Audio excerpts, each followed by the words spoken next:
Welcome to 360 Tamil. இன்னைக்கு இந்த வீடியோல ஒரு வெப் சீரிஸோட எக்ஸ்பிளனேஷன் பத்தி தான் பார்க்க போறோம். இதோட பேரு சட்னி சாம்பார் அப்படின்றது. இது ஒரு காமெடியான வெப் சீரிஸ்னு சொல்லலாம். இந்த வெப் சீரிஸ்ல கயல் சந்திரன், யோகி பாபு, வாணி போஜன்லாம் இணைஞ்சு நடிச்சிருப்பாங்க. பார்க்கணும்னு நினைக்கிறவங்க டிஸ்னி ஹாட் ஸ்டார்ல ஃபுல் வெப் சீரிஸை பாருங்க. இல்ல கதை மட்டும் தெரிஞ்சுக்கிட்டா போதும்னு நினைக்கிறவங்க மேற்கொண்டு இந்த வீடியோவை கண்டினியூ பண்ணுங்க. சீரிஸோட எக்ஸ்பிளனேஷனுக்குள்ள போறதுக்கு முன்னாடி இந்த வீடியோக்கு ஒரு லைக் போடுங்க. அது மூலியமா இந்த வீடியோ இன்னும் நிறைய பேர்கிட்ட கொண்டு போய் சேர்க்கப்படும். மேற்கொண்டு டைம் வேஸ்ட் பண்ணாம நம்ம நேரடியா எக்ஸ்பிளனேஷனுக்குள்ள போயிடலாம். சீரிஸோட ஸ்டார்டிங் சீனே ஊட்டில இருக்க அமுதா கஃபேன்ற ஒரு ஹோட்டலை நமக்கு காட்டுறாங்க. இந்த ஹோட்டல் பல வருஷமா இந்த இடத்துல தான் இருக்கு. பேட்டி எடுக்கிறதுக்காக ஒரு டிவி சேனலை சேர்ந்தவங்க இந்த இடத்துக்கு வந்திருக்காங்க. சாப்பிட்ட எல்லாருமே ரொம்ப சந்தோஷமா பேட்டி தந்துட்டு இருக்காங்க. இந்த ஹோட்டலுக்கு ஒரு ஸ்பெஷாலிட்டி இருக்கு. இந்த ஹோட்டல் மாதிரி எந்த ஹோட்டல்லையும் டேஸ்டான சாம்பார் கிடைக்காது அப்படின்ற மாதிரி எல்லாருமே சொல்லிட்டு இருக்காங்க. இந்த ஹோட்டல்ல பீட்டர்னு ஒரு நபர் வேலை பார்க்கறாரு. அவர்கிட்ட இந்த பொண்ணு கேள்வி எல்லாம் கேட்டுட்டு இருக்காங்க. பீட்டருக்கு ஆக்சிடென்ட் ஆகி ஒரு வருஷத்துக்கு மேல வேலைக்கு வர முடியாம இருந்திருப்பாரு. அந்த டைம் இவருக்கான செலவு எல்லாத்தையும் ஓனர் தான் பார்த்திருப்பாரு. அதே மாதிரி சம்பள காசும் மாசம் மாசம் போட்டிருப்பாரு. ஓனர் நல்லா இருக்கணும் அப்படின்ற மாதிரிலாம் சொல்லிட்டாரு. இப்போ ஓனரை நமக்கு காட்டுறாங்க. இவர் பேரு ரத்னசாமி அப்படின்றது. உங்க சாம்பாரோட ஸ்பெஷல் என்னன்ற மாதிரிலாம் இவங்க கேக்குறாங்க. ஆக்சுவலா சமையல் வேலை எல்லாம் முடிஞ்சதுக்கு அப்புறம் அதுல ஒண்ணு இவர் சேர்ப்பாரு. அது சீக்ரெட் அப்படின்ற மாதிரிலாம் சொல்லிட்டாரு. சரி சார், நீங்க எதுக்காக நிறைய பிராண்ட்ஸ் எல்லாம் ஆரம்பிக்கலன்னு கேக்குறாங்க. நம்ம என்னதான் நிறைய இடத்துல சாப்பிட்டாலும் அம்மாவோட சாப்பாடை மிஸ் பண்ணுவோம்ல, ஒரு இடத்துல தான் அம்மாவோட சாப்பாடு கிடைக்கணும். அந்த மாதிரி தான் இந்த ஹோட்டலும். வேற பிராண்ட்ஸ் எல்லாம் நான் தொடங்கவே மாட்டேன் அப்படின்ற மாதிரி இவர் சொல்லிட்டு இருக்காரு. இந்த பொண்ணு அடுத்ததா ஃபேமிலி கிட்ட பேட்டி எடுக்கிறதுக்காக வராங்க. இந்த ரத்னசாமியை பொறுத்த வரைக்கும் ஒரு பையன் இருக்காரு. அவர் பேரு கார்த்தி அப்படின்றது. அதே மாதிரி கார்த்தியோட மாமாவும் பேட்டி தரதுக்காக வந்துடுறாரு. இவங்க ரெண்டு பேர் சேர்ந்து ஒரு பிசினஸ் ஆரம்பிக்க போறதா சொல்றாங்க. ஹீரோவோட மாமா பேரு இளங்கோ அப்படின்றது. இளங்கோ என்ன சொல்றாருன்னா, மாமா வேற ஒரு ஹோட்டல்லாம் ஆரம்பிக்க வேணாம்னு சொல்லிட்டாரு. நாங்க ரெண்டு பேருமே சில்லி பவுடர் தான் ரெடி பண்ணலாம்னு இருக்கோம். அமுதான்ற பேர்ல அதை டிஸ்ட்ரிபியூட் பண்ண போறோம் அப்படின்ற மாதிரிலாம் சொல்லிட்டு இருக்காரு. இளங்கோவோட ஒய்ஃப் பேரு அமுதா அப்படின்றது. அப்ப உங்க அப்பா உங்க பேர்ல தான் ஹோட்டல்ல தொடங்கி இருக்காரு போலியே அப்படின்ற மாதிரி இந்த பொண்ணு சொல்றாங்க. இந்த பொண்ணை சாப்பிட்டு தான் போனோம் அப்படின்ற மாதிரி வீட்டை சேர்ந்தவங்க எல்லாம் சொல்றாங்க. இந்த பொண்ணை சரின்ற மாதிரி ஏத்துக்கிறாங்க. இப்ப எல்லாருமே சேர்ந்த மாதிரி சாப்பிட்டுட்டு இருக்காங்க. சோஃபின்னு ஒருத்தங்க தான் சாப்பாடுலாம் பரிமாறிட்டு இருக்காங்க. சோஃபி இங்க வேலை பார்க்கறவங்க. ஆனா எங்க குடும்பத்துல ஒருத்தி மாதிரி தான் அப்படின்ற மாதிரி எல்லாருமே சொல்றாங்க. இளங்கோக்கு ஒரு பையன் இருக்கான். அவன் பேரு அப்பு அப்படின்றது. அவன் பாத்ரூம்க்கு போகாம இங்கேயே யூரின்லாம் போயிட்டு இருக்கான். இத பாக்குற அம்மா எத்தனை வாட்டி உனக்கு சொல்றது பாத்ரூம்க்கு போன்ற மாதிரிலாம் சொல்றாங்க. ஏன் கோவப்படுற, விடு அப்படின்ற மாதிரி அப்பா சொல்றாரு. பாத்ரூம்க்கு போனா அனகுண்டா வந்துரும்ன்ற மாதிரி இவன் கிளாஸ் பையன் சொல்லியிருப்பான். அதனால தான் இந்த பையன் பாத்ரூம் பக்கம் போறதுக்கே பயந்துட்டு இருக்கான். இவங்க எல்லாருமே ஜாலியா பேசிக்கிட்டே சாப்பிட்டுட்டு இருக்காங்க.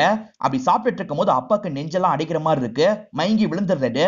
சுத்தி இருக்க எல்லாருமே என்னாச்சு ஏதாச்சு அப்படின்ற மாதிரிலாம் பார்த்துட்டு இருக்காங்க. அப்பாக்கு கேன்சர் இருக்கும். அதனால தான் இப்படி பாதிக்கப்பட்ட மாதிரி இருக்காரு. ட்ரீட்மெண்ட்லாம் கொடுத்துட்டு தான் இருக்காங்க. எந்த ஒரு முன்னேற்றமும் இல்ல. இப்போ வந்து டாக்டர் இருக்கார்ல, இதுக்கப்புறம் ட்ரீட்மெண்ட்லாம் கொடுக்கறது வேஸ்ட் அப்படின்ற மாதிரி சொல்லிட்டாரு. அவர் கிளம்பி போனதுக்கு அப்புறம் என்ன பண்றது அப்படின்ற மாதிரிலாம் இவங்க யோசிச்சுட்டு இருக்காங்க. இளங்கவும் எனக்கு தெரிஞ்ச வேற ஒரு டாக்டரை பார்க்கலாம் அப்படின்ற மாதிரி சொல்லிட்டாரு. ஆனா அம்மா இருக்காங்கல்ல, வேணான்ற மாதிரி சொல்லிட்டாங்க. அம்மாவோட பேரு ஜெயலட்சுமி அப்படின்றது. ஏற்கனவே ட்ரீட்மெண்ட்ன்ற பேர்ல அவரை ரொம்ப கஷ்டப்பட்டுட்டு இருக்கோம். இதுக்கு மேலேயும் கஷ்டப்பட்ட வேணாம். இன்னும் கொஞ்ச நாள் எந்த கஷ்டமும் இல்லாம அவர் நம்ம கூட இருக்கட்டும் அப்படின்ற மாதிரி சொல்லிட்டு சோகமா கிளம்பி போயிடுறாங்க.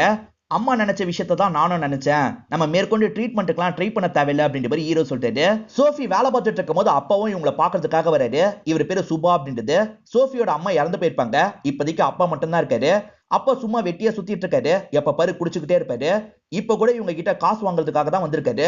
காசெல்லாம் தர முடியாது, முதல்ல இங்க இருந்து கிளம்புங்க அப்படின்ற மாதிரி இவங்களும் அனுப்பி விடுறாங்க. இங்க பீட்டர்னு ஒரு நபர் வேலை பார்க்கறதா சொன்ன பாத்தீங்களா, இந்த பீட்டர் சுபாவோட அண்ணன் பையனா தான் இருப்பாரு. அதாவது சித்தப்பா முறையா இருக்கும். நீயாவது காசு தா அப்படின்ற மாதிரி பீட்டர் கிட்ட கேக்குறாரு. அதெல்லாம் தர முடியாது, முதல்ல இங்க இருந்து போங்கன்ற மாதிரி பீட்டரும் விரட்டி விடுறாரு. ஹீரோவும் அப்பாவை பார்க்கறதுக்காக வராரு. அப்பாவும் பக்கத்துல உட்கார சொல்லிட்டாரு. உங்ககிட்ட ஒரு முக்கியமான விஷயம் சொல்லணும் அப்படின்ற மாதிரி சொல்ல ஆரம்பிக்கிறாரு. அப்பாவை பொறுத்த வரைக்கும் பல வருஷத்துக்கு முன்னாடி சென்னையில தான் இருந்திருப்பாரு. அப்படி சென்னையில இருக்கும் போது எனக்கு ஒரு காதலி இருந்தா அப்படின்ற மாதிரி சொல்லிட்டாரு.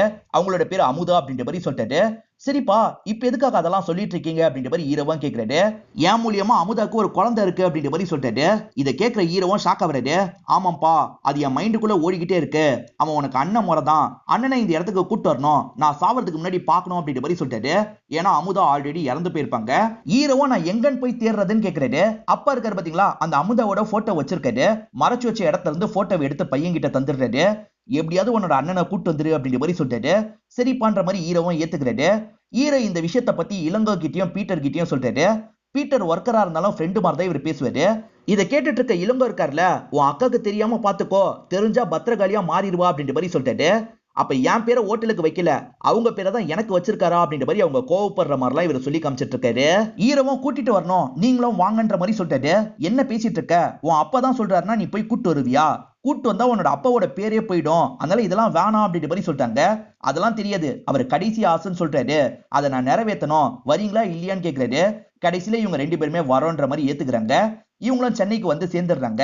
அப்போ ஒரு பர்டிகுலர் ஏரியால தான் இருந்ததா சொல்லியிருப்பாரு. அந்த ஏரியாக்கு வந்து விசாரிக்கிறாங்க. அந்த ஏரியால சிலருக்கு தெரியுது அவங்க ஏரியா மாறி போயிட்டாங்கன்னு சொல்லிட்டாங்க. இப்ப அங்க வந்து விசாரிக்கலாம் ஆரம்பிக்கிறாங்க. அந்த அம்மாவோட பையன் பேரு சச்சின் அப்படின்றது, அவன் ஹோட்டல் தான் வச்சிருக்கான், இந்த வழியா போனீங்கன்னா வரோன்ற மாதிரி ஒரு பெரிய ஒரு வழியை காட்டுறாரு. இவங்களும் அந்த இடத்துக்கு வந்துடுறாங்க.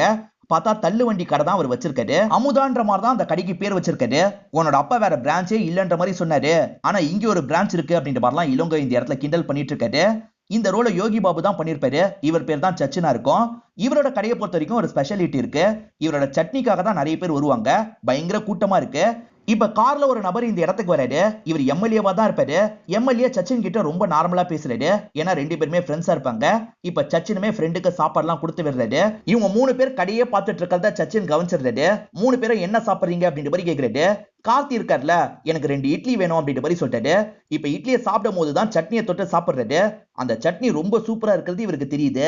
வேலையெல்லாம் முடிச்சுட்டு சச்சின் வீட்டுக்கு வந்துடுறாரு. அம்மா போட்டோவை பார்த்து வேண்டிட்டு இருக்காரு. இன்னைக்கு ரொம்ப டைட்டான வேலைமா, கொஞ்சோண்டு சரக்க போட்டுக்கிறேன் அப்படின்ற மாதிரி சொல்லிட்டாரு. இப்ப சரக்கு வச்சிட்டு இருக்கும் போது தான் யாரோ கதவை தட்டுறாங்க. யாருன்னு கதவை திறந்தா இவங்க 3 பேர் தான் வந்திருக்காங்க. எதுக்காக இங்கெல்லாம் வந்திருக்கீங்க அப்படின்ற மாதிரி இவர் கேக்குறாரு. உன் அப்பாவை பத்தி உனக்கு தெரியுமா அப்படின்ற மாதிரி கார்த்தி கேட்டுட்டு இருக்காரு. அவரை பத்தி எனக்கு எதுவுமே தெரிய தேவையில்ல, முதல்ல இங்க இருந்து கிளம்பி போங்க அப்படின்ற மாதிரி இந்த இடத்துல சச்சின் சொல்லிட்டு இருக்காரு. இந்த சமயம் பார்த்து இளங்கோக்கு போன் கால் வருது. ஒய்ஃப் கிட்ட பேசுறதுக்காக வெளியே வந்துடுறாரு. ஒய்ஃப் அடிக்கடி இவரை ஸ்பை பண்ணிக்கிட்டே இருப்பாங்க. எங்க இருக்கீங்க அப்படின்ற மாதிரிலாம் கேக்குறாங்க. இவரும் என்னென்னமோ சொல்லி ஒய்ஃப் கிட்ட சமாளிச்சிட்டு இருக்காரு. சரி சீக்கிரமா கிளம்பி வாங்கன்ற மாதிரிலாம் ஒய்ஃப் சொல்றாங்க. இப்ப திடீர்னு உள்ள சண்டை போட்டுக்கிற மாதிரி சவுண்ட் கேக்குது. இவங்களும் என்னாச்சு ஏதாச்சுன்னு பாக்கிறதுக்காக உள்ள வந்துடுறாங்க. கார்த்தி இருக்காரு பாத்தீங்களா, எல்லா விஷயத்தையும் சச்சின் கிட்ட புரிய வச்சிருக்காரு போல. நீ வரணும் அப்படின்ற மாதிரி சொல்லிட்டாரு. எது நான் வரணுமா, நான்லாம் வரமாட்டேன், அவர் மூஞ்சியே நான் பார்க்க விரும்பல, முதல்ல இங்க இருந்து கிளம்புங்க அப்படின்ற மாதிரிலாம் பயங்கரமா கோவப்படுறாரு. நீ வரணும் வரணும் அப்படின்ற மாதிரி திரும்ப திரும்ப கார்த்தி கேட்டுக்கிட்டே இருக்காரு. ஆனா கோவப்பட்ட சச்சின் இருக்காருல, வெளியே தள்ளி கதவை சாத்திடுறாரு. சச்சின் கிட்ட நிறைய பேர் வேலை எல்லாம் பார்ப்பாங்க. அவங்க சமையலுக்கான எல்லா வேலையும் முடிச்சிடுறாங்க. சட்னி எல்லாம் ஆல்மோஸ்ட் ரெடி பண்ணிடுறாங்க. ஆனா இவர் இருக்காருல, சீக்ரெட் ரெசிபியை சேர்க்கணும், வெளியே போங்கன்னு சொல்லிட்டாரு. அவங்க வெளியே போனதுக்கு அப்புறம் எதையோ சேர்க்கிறாரு. என்ன சேர்க்கிறாரு அப்படின்றதெல்லாம் நமக்கு காட்ட மாட்டாங்க. திரும்பி இந்த இடத்துக்கு 3 பேர் வந்துடுறாங்க. உங்களுக்கு என்னதாண்டா பிரச்சனை, ஒழுங்கா போயிடுங்க, இல்ல ஆளை வச்சு ஏதாவது பண்ணிடுவேன் அப்படின்ற மாதிரி மிரட்டுறாரு. இப்ப நைட்டு சச்சின் கடை போட்டு இருக்கும் போது இவங்க 3 பேர் திரும்பி அந்த இடத்துக்கு வந்துடுறாங்க. வந்தவங்க என்ன சொல்றாங்கன்னா, நீ சொன்ன மாதிரியே நாங்க கிளம்பி போயிடுறோம், ஆனா அவங்க கிட்ட கொஞ்சம் பேசணும், நீ வேலையை முடிச்சுட்டு வந்தா நல்லா இருக்கும் அப்படின்ற மாதிரி சொல்லிட்டாங்க. சரி வேலையை முடிச்சுட்டு இந்த டைம் வரேன், நீங்க இந்த இடத்துல வெயிட் பண்ணுங்க அப்படின்ற மாதிரி அனுப்பி விடுறாரு. வேலையை முடிச்சுட்டு சொன்ன மாதிரியே சச்சினும் பேசுறதுக்காக வந்துடுறாரு. இவங்களும் சரக்கச்சுக்கிட்டே பேசலாம் அப்படின்ற மாதிரி சரக்க காட்டுறாங்க. சரின்ற மாதிரி சச்சினும் சரக்கச்சுக்கிட்டே இவங்க கிட்ட பேசுறாரு. என்ன எதுக்காக தொல்லை பண்றீங்க, நீங்க சீக்கிரமா போங்கன்ற மாதிரிலாம் சொல்லிட்டாரு. இவங்க ஜெனரலா பேசிக்கிட்டே அவரை நிறைய சரக்கு அடிக்க வைக்கிறாங்க. ஒரு ஸ்டேஜ்ல சச்சினை மட்டையாயிடுறாரு. இப்ப மட்டையான சச்சினை ஊருக்கு கூட்டு போயிட்டு இருக்காங்க போல. முழிச்ச சச்சினும் சுத்தி முத்தி பாக்குறாரு. என்னடா சென்னையா இப்படி இருக்குன்ற மாதிரி கேக்குறாரு. இது சென்னை இல்ல ஊட்டின்னு சொல்றாங்க. இது ஊட்டியான்ற மாதிரி இவர் ஷாக்க விடுறாரு. இங்கதான் ஃபர்ஸ்ட் எபிசோட் முடியுது. வேணும்ட்டே போதையை ஏத்தி விட்டு தான் நம்மளை கூட்டு வந்திருக்காங்க அப்படின்றது இவருக்கு புரிஞ்சிருது. உங்களை நம்பி நான் குடிச்சேன் பாரு, என்ன சொல்லணும், என்ன எதுக்காக கூட்டு வந்தீங்க, நான் முதல்ல சென்னைக்கு போகணும் அப்படின்ற மாதிரிலாம் சொல்லிட்டு இருக்காரு. இவ்வளவு தூரம் வந்துட்டல்ல, வந்து அப்பாவை பார்த்துட்டு போன்ற மாதிரி கார்த்தி சொல்லிட்டாரு. அதெல்லாம் முடியாது, முதல்ல என்னோட பர்ஸை தாங்கன்ற மாதிரி அவர் கேட்கிறாரு. பர்ஸ்லாம் தர முடியாது அப்படின்ற மாதிரி இவங்களும் சொல்றாங்க. ஏன்டா இப்படி டார்ச்சர் பண்றீங்க, சரி வரன்ற மாதிரி சச்சின் ஏத்துக்கிறாரு. இவங்க எல்லாருமே சேர்ந்த மாதிரி சச்சினை வீட்டுக்கு கூட்டு வந்துடுறாங்க. சச்சினை பாக்குற அம்மாக்கும் அமுதாக்கும் ஒன்னும் புரிய மாட்டேங்குது. இப்ப இளங்கோ கிட்ட அவர் யாரு என்னன்ற மாதிரிலாம் கேட்டுட்டு இருக்காங்க. அப்பாவோட ஃப்ரெண்டோட பையன் தான், பாக்குறதுக்காக வந்திருக்காரு அப்படின்ற மாதிரிலாம் இளங்கோ இந்த இடத்துல சமாளிச்சிட்டு இருக்காரு. அப்பா இதை பத்தி என்கிட்ட சொன்னது இல்லையே அப்படின்ற மாதிரி அமுதா கேக்குறாங்க. உன் தம்பி கிட்ட சொல்லியிருக்காரு, அதனால தான் தம்பி கூட்டு வந்திருக்கான் அப்படின்ற மாதிரி இளங்கோ சொல்லிட்டு இருக்காரு. இப்ப ஹீரோ இருக்காரு பாத்தீங்களா, உள்ள இவரை கூட்டு வந்துடுறாரு. அப்பா நான் கூட்டு வந்துட்டேன் அப்படின்ற மாதிரி அப்பா கிட்ட சொல்லிட்டாரு. அப்பவும் அங்க இருக்க சச்சினை பாக்குறாரு, பக்கத்துல உட்கார சொல்லிட்டாரு. இப்ப சந்தோஷமா சச்சினை தொட்டு பார்த்துட்டு இருக்காரு. ஆனா சச்சினுக்கு இதுல விருப்பம் இல்ல, ரொம்ப கோவமா தான் இருந்துட்டு இருக்காரு. இப்ப அப்பா இருக்காரு பாத்தீங்களா, 2 பேரோட கையும் சேர்க்கிறாரு. நீங்க 2 பேருமே கடைசி வரைக்கும் ஒன்னா இருக்கணும் அப்படின்ற மாதிரி சொல்லிட்டாரு. அதே சமயம் கார்த்தியை பார்த்து உன் கல்யாணம் நடக்காததுக்கு நான் தான் காரணம், என்ன மன்னிச்சிரு கார்த்தி அப்படின்ற மாதிரி சொல்லிட்டாரு. அதெல்லாம் ஒண்ணும் இல்லை அப்படின்ற மாதிரி கார்த்தி சொல்லிட்டு இருக்காரு. இப்படி பேசிட்டு இருந்த அப்பா திடீர்னு அந்த இடத்துல இறந்து போயிடுறாரு. இதை பார்த்துட்டு இருக்க கார்த்தி பயங்கரமா ஃபீல் பண்றாரு. அப்பா இறந்து போயிட்டார்ல, அவருக்கு செய்ய வேண்டிய இறுதி சடங்கு வேலை எல்லாம் பார்த்துட்டு இருக்காங்க. கார்த்தி ஃபேமிலி மெம்பர்ஸ் எல்லாம் பயங்கர ஃபீலிங்ல இருக்காங்க. ஆனா சச்சினுக்கு இவர் மேல கோவம் இருக்குல்ல, சச்சின் பெருசா இதெல்லாம் கண்டுக்க மாட்டாரு. பையன் சில விஷயத்த பண்ணணும் அப்படின்ற மாதிரி சொல்லுவாங்க பாத்தீங்களா, அந்த மாதிரி கார்த்தியை பண்ண வச்சிட்டு இருக்காங்க. ஆனா கார்த்தி இருக்காருல, சச்சினியும் அந்த விஷயத்தெல்லாம் பண்ண வச்சிட்டு இருக்காரு. இவரை எதுக்காக பண்றாரு அப்படின்ற மாதிரி அம்மாவும் அக்காவும் புரியாம பாத்துட்டு இருக்காங்க. இப்ப எரிக்கிறதுக்காக கொண்டு வந்துடுறாங்க. மூத்த பையன் தானே கொல்லி வைக்கணும், ஆனா கார்த்தி தான் கொல்லி வைக்கிறதுக்காக போறாரு. ஆனா பக்கத்துல இருக்க இவரோட கையை மட்டும் இறுக்கி பிடிச்சுக்கிறாரு. சோ இப்ப செய்ய வேண்டிய எல்லா விஷயத்தையும் முடிச்சிடுறாங்க. அதான் எல்லாம் முடிஞ்சிருச்சுல, நான் கிளம்புறேன், பர்ச தாங்கன்னு சச்சின் கேக்குறாரு. அதெல்லாம் முடியாது, 13வது நாள் காரியத்தை முடிச்சுட்டு தான் போனோம், அது வரைக்கும் இங்கதான் இருக்கணும் அப்படின்ற மாதிரி கார்த்தி சொல்லிட்டாரு. என்னெல்லாம் அப்படி இருக்க முடியாது, ஹோட்டல் வியாபாரமே போயிடும் அப்படின்ற மாதிரி சச்சின் சொல்லிட்டாரு. ஹோட்டல்ல எவ்வளவு நீ சம்பாதிப்பியோ அந்த காசை நாங்க தந்துடுறோம், நீ இருந்துதான் ஆகணும் அப்படின்ற மாதிரி கார்த்தி சொல்லிட்டாரு. இதனால சச்சினும் ஏத்துக்கிறாரு. ஆனா நான் பையன்ற விஷயத்த உன்னோட அம்மா கிட்டயும் அக்கா கிட்டயும் சொல்லக்கூடாது அப்படின்ற மாதிரி சொல்லிட்டாரு. சரி சொல்ல மாட்டேன் அப்படின்ற மாதிரி இந்த இடத்துல கார்த்தி ஏத்துக்கிறாரு. இப்ப இளங்கோ கார்த்தி கிட்ட பேசுறதுக்காக வராரு. அவனே போறேன்னு சொல்றான். நீ எதுக்காக போக விடாம வச்சிட்டு இருக்க, நாளை பின்ன சொத்துல ஏதாவது பிரச்சனை வந்துற போது. அதே மாதிரி அமுதா கேள்வி மேல கேள்வி கேட்கிறா, அவளை சமாளிக்கவே முடியல அப்படின்ற மாதிரிலாம் சொல்லிட்டு இருக்காரு. நான் சீக்கிரமா அமுதா கிட்டே இந்த விஷயத்த சொல்ல போறேன்னு கார்த்தி சொல்லிட்டாரு. சொன்னா பெரிய பிரச்சனை ஆயிடும் அப்படின்ற மாதிரி இவர் சொல்லிட்டாரு. என்ன பிரச்சனை வந்தாலும் சரி, இந்த விஷயத்த நான் சொல்லதான் போறேன்னு சொல்றாரு. சச்சினும் பீட்டரோட வீட்டை பாக்குறதுக்காக வந்திருக்காரு. அப்ப சுபா இருக்காருல, இவர் யாருன்ற மாதிரி சச்சின் கிட்ட பேச ஆரம்பிக்கிறாரு. இவர் யார்கிட்ட பேச ஆரம்பிச்சாலும் சரி சரக்குக்கு காசு கேட்பாரு. அந்த மாதிரி சச்சின் கிட்டயும் காசு கேட்டுட்டு இருக்காரு. ஆனா பீட்டர் இருக்காருல, இங்க இருந்து சுபாவை அனுப்பி விடுறாரு. சுபா யாருன்றத பத்தி சொல்ல ஆரம்பிக்கிறாரு. சோஃபின்னு ஒரு வேலைக்கார பொண்ணை பார்த்தல, அந்த பொண்ணோட அப்பா தான் இவரு, எனக்கோ சித்தப்பா முறை தான் வேணும் அப்படின்ற மாதிரி சொல்லிட்டாரு. இவர் பொறுப்பு இல்லாம எப்ப பாரு குடிச்சுக்கிட்டே இருக்காரு. அந்த பொண்ணு தான் ரொம்ப கஷ்டப்படுறா அப்படின்ற மாதிரிலாம் சொல்லிட்டாரு. இவங்க ரெண்டு பேருமே சரக்கடிக்கிறதுக்காக ஒரு இடத்துக்கு வந்திருக்காங்க. அப்பதான் சச்சினோட ஃப்ரெண்டு எம்எல்ஏ கால் பண்ணிட்டாரு. என்ன கடலாம் மூடி இருக்குன்னு கேக்குறாரு. வேலை விஷயமா வந்திருக்கேன், நான் திரும்பி வர்றதுக்கு 10 நாளுக்கு மேல ஆகும் அப்படின்ற மாதிரி அவர்கிட்ட சொல்லிடுறாரு. ரத்னசாமி பீட்டருக்கு நிறைய ஹெல்ப் எல்லாம் பண்ணிருக்காரு பாத்தீங்களா, அதை பத்தி எல்லாம் பீட்டர் இந்த இடத்துல சொல்லிட்டு இருக்காரு. எனக்கு மட்டும் இல்ல, இந்த ஊர்ல இருக்க நிறைய பேருக்கு அவர் ஹெல்ப் பண்ணிருக்காரு அப்படின்ற மாதிரிலாம் சொல்லிட்டாரு. உங்க எல்லாருக்கும் அவர் நல்லதான் பண்ணிருக்காரு, எனக்கும் என்னோட அம்மாக்கும் மட்டும் தான் கெட்டது பண்ணிருக்காரு, அவரை பத்தி மட்டும் பேசாத, பேசாம சரக்கடி அப்படின்ற மாதிரிலாம் இந்த இடத்துல சச்சினை கோவப்படுறாரு. இப்ப சச்சினா அவங்களோட வீட்டுக்கு வந்துடுறாரு. அங்க இருக்க சோஃபி இருக்காங்கல்ல, சாப்பிடுங்க அப்படின்ற மாதிரி சாப்பாடுலாம் தந்துட்டு இருக்காங்க. ஆனா அவங்க செஞ்ச சட்னி சரியில்லை, இதுக்கு பேராமா சட்னின்னு வச்சிருக்க அப்படின்ற மாதிரிலாம் கிண்டல் பண்ணிட்டு இருக்காரு. இந்த சமயம் அந்த அப்பு இருக்கான் பாத்தீங்களா, ஒரு பக்கெட் எடுத்துட்டு வந்து யூரின்லாம் அடிச்சிட்டு இருக்கான். இங்க ஏன்டா யூரின் போயிட்டு இருக்க அப்படின்ற மாதிரி இவர் கேக்குறாரு. இல்ல, அங்க போனா அனகொண்டா வந்துரும், அதனால தான் அப்படின்ற மாதிரி சொல்றான். அதெல்லாம் ஒண்ணும் ஆகாது அப்படின்ற மாதிரி இவர் சொல்லிட்டாரு. இந்த பையனை உங்க முடி டிஃப்ரெண்டா இருக்கு, தொட்டு பாத்துக்குவான்னு கேக்குறான். தொட்டு பாத்துக்கோ அப்படின்ற மாதிரிலாம் சொல்லிட்டாரு. அந்த பையன் முடிய பிடிச்சி விளையாடிட்டு இருக்கான். இப்ப சாம்பலை கரைக்கிறதுக்காக ஒரு இடத்துக்கு வந்திருக்காங்க. கார்த்தி மட்டும் தான் அந்த இடத்துல அந்த ரிச்சுவல் எல்லாம் பண்ணிட்டு இருக்காரு. நீயும் வான்ற மாதிரி இந்த இடத்துல இருக்க சச்சினை கூப்பிட்டுக்கிட்டே இருக்காரு. இங்க இருக்க பீட்டரும் போன்ற மாதிரி சச்சினை தள்ளி விட்டுட்டு இருக்காரு. இதெல்லாம் நடந்துட்டு இருக்கும் போது கரெக்டா இந்த இடத்துக்கு ஒய்ஃப் ஆனா அமுதா வந்துடுறாங்க. இவ எதுக்காக இந்த இடத்துக்கு வந்தா அப்படின்ற மாதிரிலாம் இளங்கோ ஷாக் ஆகுறாரு. இப்ப வேக வேகமா ஒய்ஃப் கிட்ட வந்துடுறாரு. இதுக்கு ஜென்ஸ் மட்டும் தான் வரணும், லேடிஸ் வரக்கூடாதுன்னு உனக்கு தெரியும்ல, கிளம்பு அப்படின்ற மாதிரி சொல்லிட்டாரு. எந்த காலத்துல அங்க இருக்கீங்க, நான் இங்க இருந்து தான் பாப்பேன், நீங்க போங்கன்ற மாதிரி அனுப்பி வச்சிடுறாங்க. இவரும் இந்த விஷயத்த அங்க இருக்க கார்த்தி கிட்ட சொல்றதுக்கு ட்ரை பண்றாரு. கார்த்தி அதெல்லாம் கண்டுக்கவே மாட்டாரு. சச்சின் கூட சேர்ந்த மாதிரி தான் கரைக்கிற வேலையை பாக்குறாரு. என்ன சேர்ந்து கரைக்கிறாங்க அப்படின்ற மாதிரி அமுதா ஷாக் ஆகுறாங்க. கோவமா கார் எடுத்துட்டு கிளம்பி போறாங்க. ஐயோ பாத்துட்டாலே என்ன பண்றதுன்னு இளங்கோ யோசிக்கிறாரு. சச்சின் பீட்டர் வீட்டுல தானே தங்குறாரு. அதனால சோஃபி வேலைக்கு கிளம்பும் போது இவரை பாக்குறாங்க. இவர்கிட்ட ஜென்ரலா பேச ஆரம்பிக்கிறாங்க. நீங்க சென்னையில இருந்து வந்ததா சொன்னாங்களே, சென்னையில என்ன பண்ணிட்டு இருக்கீங்கன்னு கேக்குறாங்க.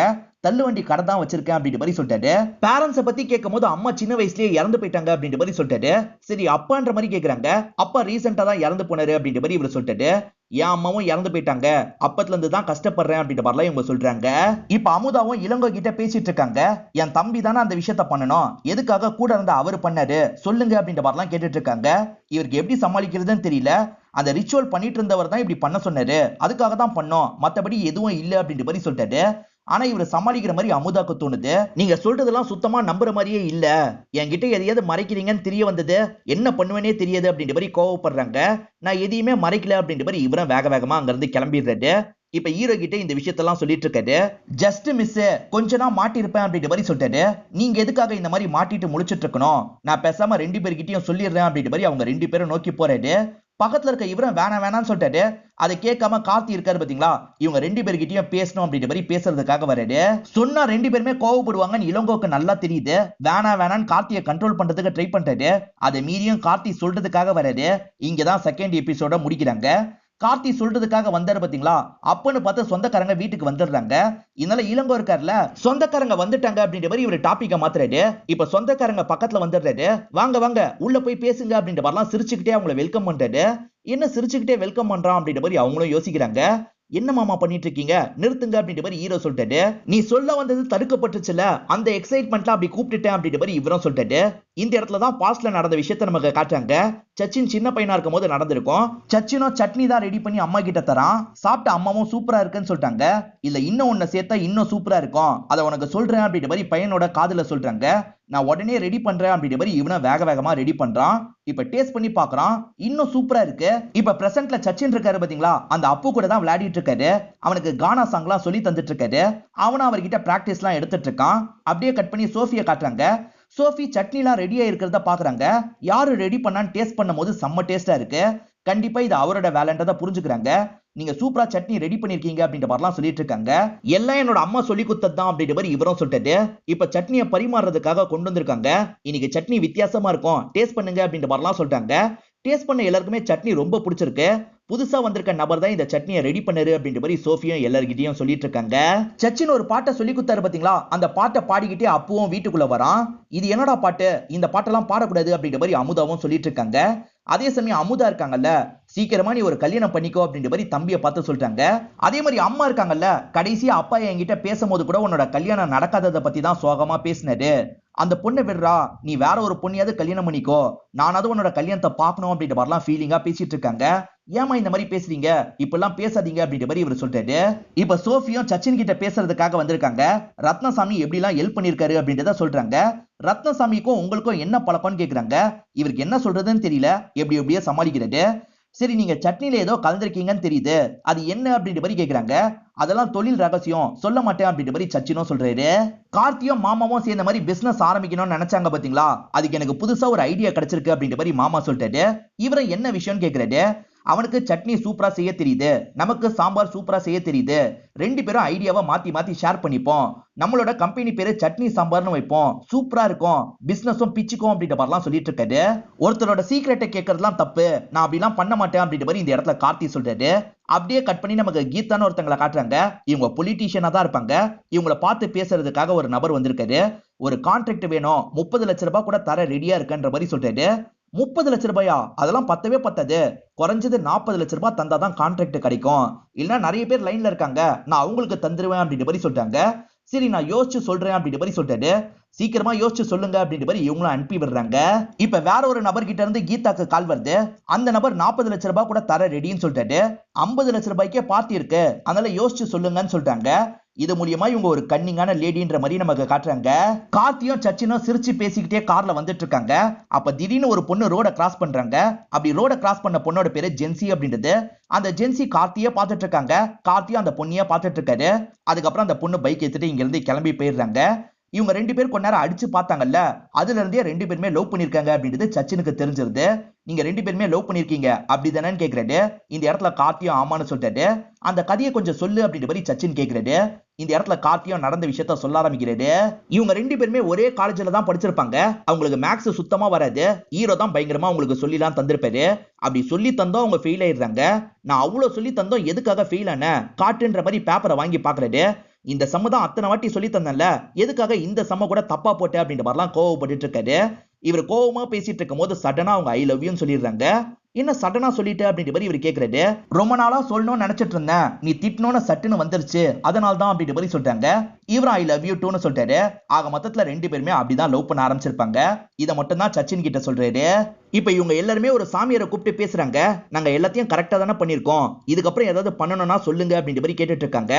அவர் என்ன சொல்றாருன்னா, இன்னும் ஒரு 11 நாளைக்கு அன்னதானம் மாதிரி பண்ணுங்க, அதே சமயம் தினமும் கரெக்டா விளக்க ஏத்திருங்க அப்படின்ற மாதிரி சொல்லிட்டாரு.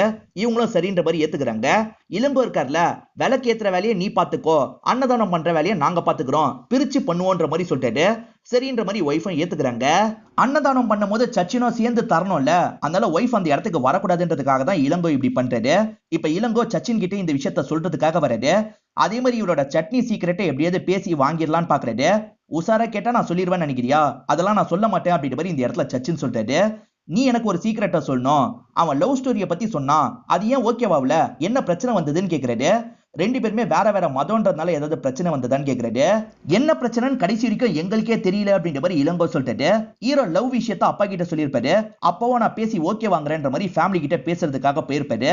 என்னன்னு தெரியல, அந்த ஜென்சியோட அப்பா இருக்கார்ல, கல்யாணத்துக்கு சம்மதிச்சிருக்க மாட்டாரு. நான் எவ்வளவோ பேசி பார்த்தேன், ஆனா கல்யாணத்துக்கு சம்மதிக்க மாட்டேன்னு சொல்லிட்டாரு. நீ இது வரைக்கும் என்கிட்ட எதுவுமே கேட்டதில்ல, இததான் கேட்ட, இத கூட என்னால பண்ண முடியாம போயிருச்சு அப்படின்ற மாதிரி அப்பா ஃபீல் பண்ணிட்டு இருக்காரு. எதுக்குப்பா இவ்வளவு ஃபீல் பண்றீங்க, பரவாயில்ல இருக்கட்டும் அப்படின்ற மாதிரிலாம் கார்த்தி சொல்லிட்டு இருக்காரு. ஆனா எதனால அவர் ஓகே சொல்லன்றத அப்பா சொல்லியிருக்க மாட்டாரு. அதுதான் எங்களுக்கு தெரியலன்ற மாதிரி இந்த இடத்துல இளங்கோ சொல்றாரு. சரக்கு அடிச்சுட்டு சச்சினும் பீட்டரும் பேசிக்கிட்டே வந்துட்டு இருக்காங்க. அப்ப பீட்டருக்கு போன் கால் வருது. பீட்டரும் வேக வேகமா சோஃபியை பாக்குறதுக்காக வராரு. அந்த சுபா இருக்கார்ல, பயங்கரமா குடிச்சிருக்காரு. அதனால படுக்க வைக்கிறதுக்காக தான் கூப்பிட்டு இருக்காங்க போல. இவங்க ரெண்டு பேருமே சேர்ந்த மாதிரி அவரை படுக்க வைக்கிறதுக்காக போயிடுறாங்க. இவர் இப்படி தொடர்ச்சியா பண்றதை நினைச்சு சோஃபி அழுதுட்டு உட்காந்து இருக்காங்க. படுக்க வச்சிட்டோம் அப்படின்ற மாதிரி ரெண்டு பேருமே இந்த இடத்துக்கு வந்து சொல்றாங்க. இவங்க ரெண்டு பேரும் குடிச்சிருக்காங்கன்னு சோஃபிக்கு தெரியுது. உங்களால குடிக்காம இருக்கவே முடியாதா, குடிக்கணும்னு நினைச்சீங்கன்னா கல்யாணத்தை பண்ணாதீங்க, நாங்களாவது நிம்மதியா இருப்போன்ற மாதிரிலாம் கோவமா சொல்றாங்க. இவங்க ரெண்டு பேருமே மேற்கொண்டு எதுவுமே பேச மாட்டாங்க. அவங்க கோவமா இருக்காங்கன்னு புரிஞ்சுக்கிட்டு இங்க இருந்து கிளம்பிடுறாங்க. இப்ப சோஃபியா காலையில பேசுறதுக்காக வராங்க. என் அப்பா மேல இருக்க கோவத்தை உங்க மேல காட்டிட்டேன், சாரின்ற மாதிரிலாம் சொல்லிட்டு இருக்காங்க. நீ எப்படி கோவப்பட்டிருந்தாலும் சரி, நீ சொன்ன விஷயம் சரிதான், நானும் தேவையில்லாம நிறைய வாட்டி குடிச்சிட்டு இருக்கேன், இதுக்கப்புறம் அதெல்லாம் குறைச்சிக்க பாக்குறேன் அப்படின்ற மாதிரிலாம் சொல்றாரு. இந்த சுபா நைட்டு நிறைய அலப்பறை பண்ணாரு பாத்தீங்களா, காலையில எதுவுமே அவருக்கு ஞாபகம் இல்ல. இப்ப பீட்டர் கிட்ட நார்மலா பேசிட்டு இருக்காரு. பீட்டர் தான் நைட்டு நடந்த விஷயத்த சொல்றாரு. ஏன் உன் பொண்ணை டார்ச்சர் பண்ணிட்டு இருக்க, இந்த மாதிரிலாம் பண்றதை எப்பதான் நிறுத்த போறியோ அப்படின்ற மாதிரிலாம் திட்டுறாரு. கார்த்தி சச்சின்னு அன்னதானம் மாதிரி எல்லாருக்குமே சாப்பாடுலாம் தந்துட்டு இருக்காங்க. அமுதாவும் இளங்கோக்கு கால் பண்ணி பேசுறாங்க. நான் வேணா அந்த இடத்துக்கு வரட்டுமான்னு கேக்குறாங்க. நீ எதுக்காக வரணும், நீ விளக்கேத்துற வேலையை மட்டும் பாருமா, நீ இந்த இடத்துக்கு வந்தேன்னு வச்சுக்கோயேன், நம்ம எதுக்காக பண்றோமோ அதுவே நடக்காம போயிட வாய்ப்பு இருக்கு அப்படின்ற மாதிரி சொல்லிட்டாரு. சரி நான் வரல, நீங்க தம்பி கூட இருந்து கரெக்டா இந்த விஷயத்த பண்ணுங்கன்னு சொல்றாங்க. சரின்ற மாதிரி இவரும் ஏத்துக்கிறாரு.